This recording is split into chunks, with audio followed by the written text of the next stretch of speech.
এদিকে ১২ কার্যদিবসে আসিয়া ধর্ষণ ও হত্যাকাণ্ডের রায় বিচার বিভাগের একটি বড় সাফল্য এবং জরুরি বার্তা বলে মনে করছেন আইন বিশ্লেষকরা। তারা বলছেন, নারী শিশু নির্যাতন দমন আইনে ১৫ দিনের মধ্যে তদন্ত ও ৯০ দিনের মধ্যে বিচার শেষ করার কথা থাকলেও বেশিরভাগ মামলায় তা হচ্ছে না।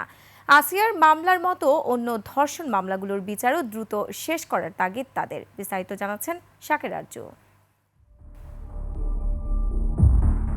সর্বোচ্চ শাস্তির বিধান থাকার পরও ঘটছে ধর্ষণের ঘটনা।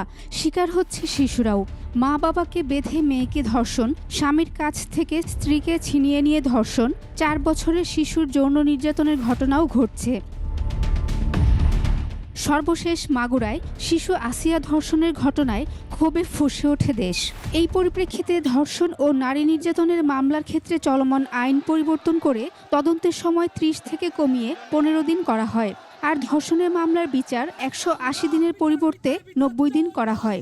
যদিও এর মধ্যে বিচার শেষ না হলেও আইনি বাধ্যবাধকতা নেই।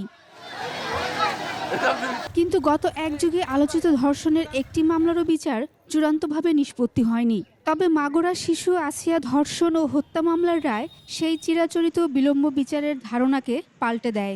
বিচার বিভাগ একটা মেসেজ দিল যে বিচার বিভাগ চাইলে 12 কার্য দিবসেও ট্রায়াল শেষ হওয়া সম্ভব। আমাদের দেশে তড়িৎ বিচার হয় না, এই ধরনের ঘটনা ডিলে হয়ে হয়ে আলামত নষ্ট হয়ে যায়।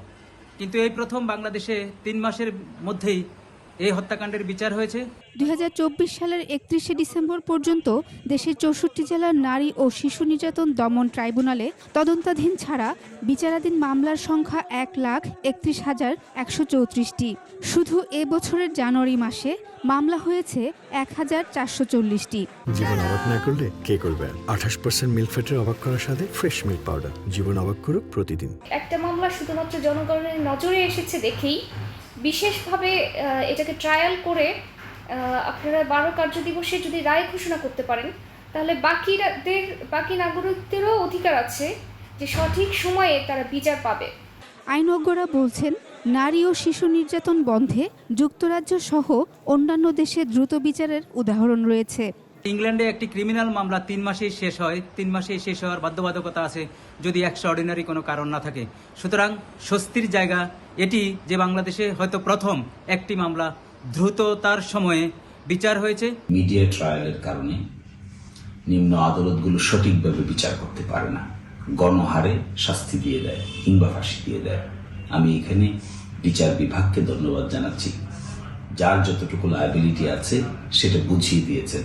তবে খালাসপ্রাপ্তদের বিষয়ে পূর্ণাঙ্গ রায় পেলে ভাবতে হবে বলে মত তাদের। শাকের আরজু, 21 টেলিভিশন, ঢাকা।